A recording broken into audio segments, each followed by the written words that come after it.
Trump সাহেব কিন্তু মোটামুটি আপনি দুবার কিন্তু মোদি সাহেবকে কিন্তু ইগনোর করেছে। সাডেনলি দেখবেন পুরো আমেরিকা কিন্তু অ্যান্টি ইন্ডিয়ান একটা সেন্টিমেন্টে ভেসে গেছে আর কি। যেখানে সেখানে যাকে তাকে কিন্তু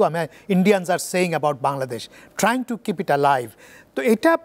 আমার মনে হয় না anybody is buying Indian narrative. Bangladesh তো ধরুন আপনি বলছেন যে মার্কিন বা ডোনাল্ড ট্রাম্পের রাডারে হয়তো ওই রকম নাই, কিন্তু ভারতের রাডারে তো বাংলাদেশ আছে, যেটা শাহরিয়ার নাম খান তুলছিলেন যে আমরা না বললেও তিনি বাংলাদেশ নিয়ে আলোচনা করেছেন, কারণ ভারতের আগ্রহের বিষয় তো আছে, আমরা সেটা জানি, বাংলাদেশের জনগণও জানে। কিন্তু ভারতের সাথে যে এর আগে আমরা দেখেছি, আগে যখন ট্রাম্প প্রশাসন ছিল, মোদির সাথে যে এই যে দোস্তি, এই সরকারের সময় কি একই রকম দোস্তি বা ফ্রেন্ডশিপ থাকবে, নাকি তার যেটা বললেন যে গিভ অ্যান্ড টেক রিলেশনশিপ যেটা বলছিলেন আপনারা, সেটা হবে, নাকি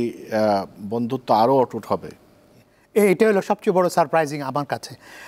ট্রাম্পের ইলেকশনের আগে যে ইয়েটা ছিল, মানে ইন্ডিয়ান ডায়াসপোরা যে ছিল আমেরিকাতে, ওদের যে মানে ইনফ্লুয়েন্স প্লাস ওদের যেভাবে দেখা যাচ্ছিল ট্রাম্পের আশেপাশে, হিউজ ইন নাম্বারস, এবং ওটাতে কিন্তু মোদি কিন্তু মাঝে মাঝে ভিড়তে চাচ্ছিল, যদিও মোদির সাথে পরবর্তীতে কোনো এক কারণে ট্রাম্প আর সায় দেয় নাই। বাট যেটা নাকি অবাকের ব্যাপার, যেটা আমি বললাম কি আমার কাছে নিশ্চয়ই একটা অবাক লাগছে, যেটা এখন পর্যন্ত কে সাডেনলি আমেরিকা এবং ইন্ডিয়ার মধ্যে যে একটা ওয়ার্ম আপ আশা করছিল সেটা কিন্তু হচ্ছে না। এবং অলরেডি কিন্তু ট্রাম্প সাহেব কিন্তু মোটামুটি আপনি দুবার কিন্তু মোদি সাহেবকে কিন্তু ইগনোর করেছে। প্রথমটা করেছে, ওনাকে ইনভাইট করে নেই ওনার ইনোগ্রেশনে, দিস ইজ নাম্বার ওয়ান। ওনার foreign minister more than week ছিলেন ওখানে, অফকোর্স আইপিএসের জন্য গিয়েছিলেন, but that was also another Indian lobby যারা নাকি চেষ্টা করছিল to have a invitation for Modi, ওইটা হয় নাই। এইটাই হলো সবচেয়ে অবাকের ব্যাপারটাকে কেন হঠাৎ মানে সো কোল্ড শোল্ডার দিচ্ছে। অনেক কিছু কিন্তু এটা মানে পাজলিং আর কি। শুধু একটা রিপোর্ট আমি বলবো যেটাকে ইট মেক্স সেন্স, আল জাজিরাতে একটা রিপোর্ট বেরিয়েছে যেখানে কি বলছে ওয়ান অফ দ্য কারণটা কী হলো। এক নম্বর হলো কি ওরা তো H1B1 যে ভিসার ব্যাপারটা নেই, যে ডাইভার্সিটির ব্যাপারটা ওরা যেভাবে যাচ্ছিল, তো ওখানে এক নম্বর ওয়ান অফ দ্য রিজন যে ভদ্রলোক লিখেছেন, উনি বলছিলেন কি ওয়ান অফ দ্য থিং যেটা নাকি ভেরি ব্যাড এক্সপিরিয়েন্স হয়েছে American for the last 5 to 6 years হলো ওদের যে দেশের যে কাস্টিজম যে সিস্টেমটা, they have taken this one to the America. ওই ব্যাটেলটা ওরা যেটা দেশে ভারতে করে ওইটা নিয়ে গেছে আমেরিকাতে, এবং ওরা কিন্তু মোস্ট অফ দ্য ইউনিভার্সিটি গত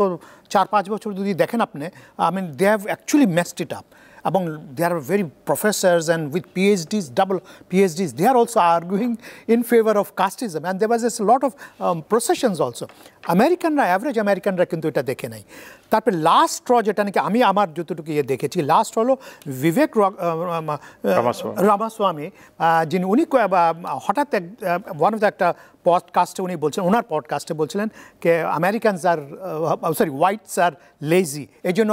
ইন্ডিয়ানদেরকে আনতে হবে। তারপরে আপনি যদি দেখেন মানে ইভেন এলান মাস্কের মতো লোক প্লাস ওরা পুরা, আপনি তখন সাডেনলি দেখবেন পুরো আমেরিকা কিন্তু অ্যান্টি ইন্ডিয়ান একটা সেন্টিমেন্টে ভেসে গেছে আর কি। তারপরে থেকে দেখবেন মানে যেটা নাকি এঙ্গেজমেন্ট বলেন বা ওয়ার্ম আপের বলেন বা কোনো সিগন্যাল বলেন, প্লাস আপনি জয়শঙ্করের যদি প্রেস কনফারেন্সটা দেখেন, ইটস টোটালি পাজলিং আর কি। বাট যেটা শোনা যাচ্ছে স্পেশালি ট্রাম্প কিন্তু উইদিন হিজ 100 ডেজে কিন্তু উনি চাইনিজ প্রেসিডেন্টের সাথে দেখা করবেন। এদিকে কিন্তু কোনো ফিলার বা কোনো স্টেটমেন্ট নাই ইন ফেভার অফ ইন্ডিয়া। তো এগুলি দেখা যাচ্ছে কি Trump is ignoring India for some other reason or other, এটা একটা বোঝায় ক্লিয়ারলি ভিজিবল আর কি ইয়েতে। এখানে যেটা নাকি আপনি যেটা বলছিলেন কি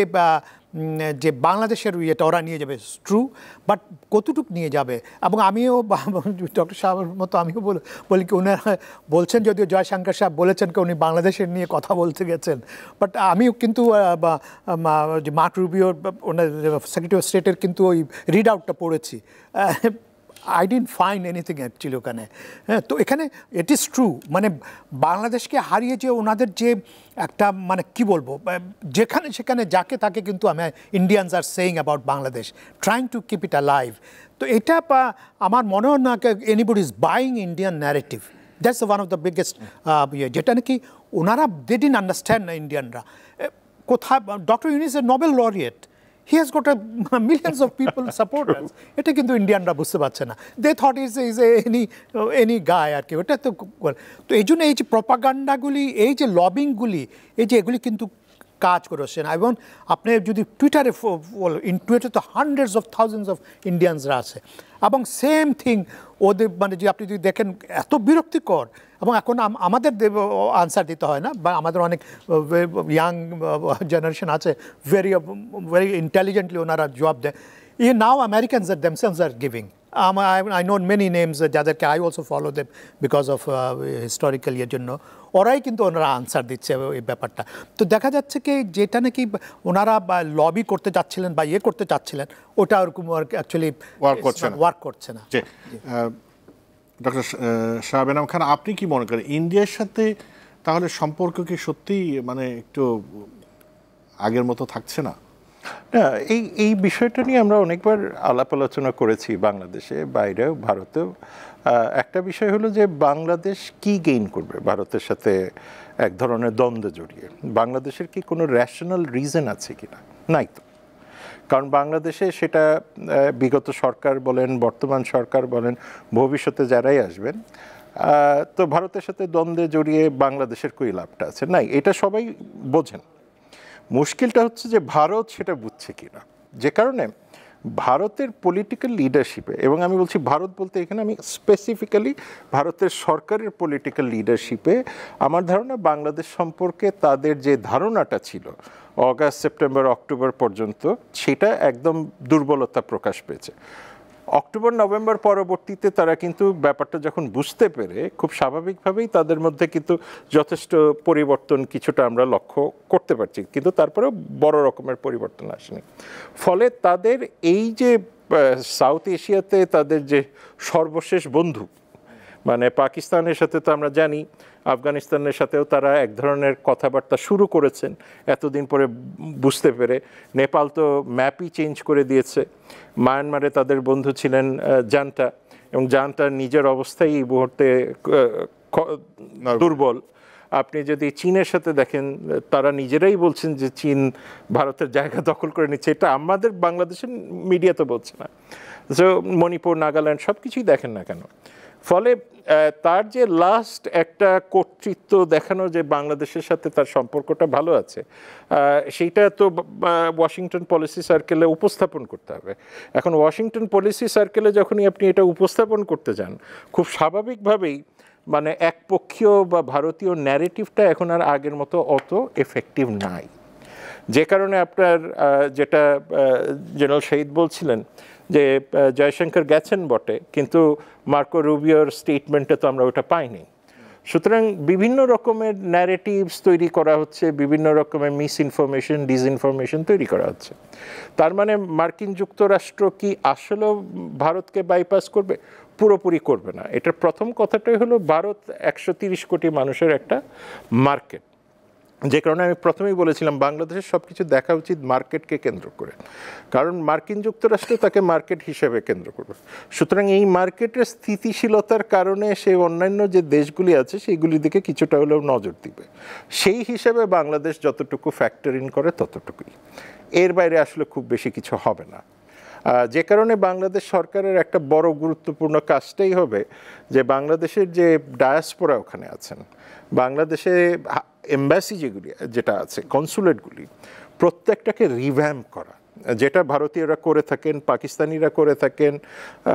ব্রিটিশ বিভিন্ন দেশের যে ডায়াসপোরাগুলি কাজ করে সেরকম একটা জিউস ডায়াসপোরাও তো খুব স্ট্রং তো সুতরাং এই প্রত্যেকটা ডায়াসপোরার মতো আপনার ডায়াসপোরার দিকে ফোকাসটা করতে হবে তারপরে আপনাকে ফোকাসটা করতে হবে প্রাইভেট সেক্টর সবচেয়ে বড় বেনিফিশিয়ারি বাংলাদেশ মার্কিন যুক্তরাষ্ট্র সম্পর্কে হলো প্রাইভেট সেক্টর ছাত্রছাত্রীরা এবং প্রাইভেট সেক্টর সুতরাং আপনার প্রাইভেট সেক্টরের দায়িত্ব এখানে আছে সুতরাং ভারতীয় প্রাইভেট সেক্টর কিন্তু মার্কিন যুক্তরাষ্ট্রে যথেষ্ট শক্তিশালী আপনি যত কিছুই বলেন আদানির বিরুদ্ধে যে আর্টিকেল বা রিপোর্টটা বেরোলো হিন্ডেনবার্গ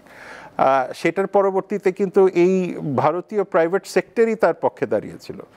ভুল হোক, শুদ্ধ হোক, মানে ক্রিমিনাল অফেন্স হোক, যাই হোক না কেন, তাদের ন্যাশনাল ইন্টারেস্টে তারা দাঁড়িয়েছে। সুতরাং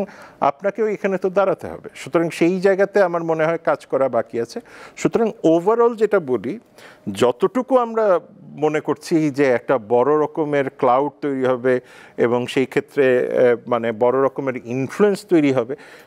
আমি আপাত দৃষ্টিতে সেটা দেখি না। তবে শুধু তখনই দেখব যখন বাংলাদেশের এগেইন ঘুরে ফিরে অভ্যন্তরীণ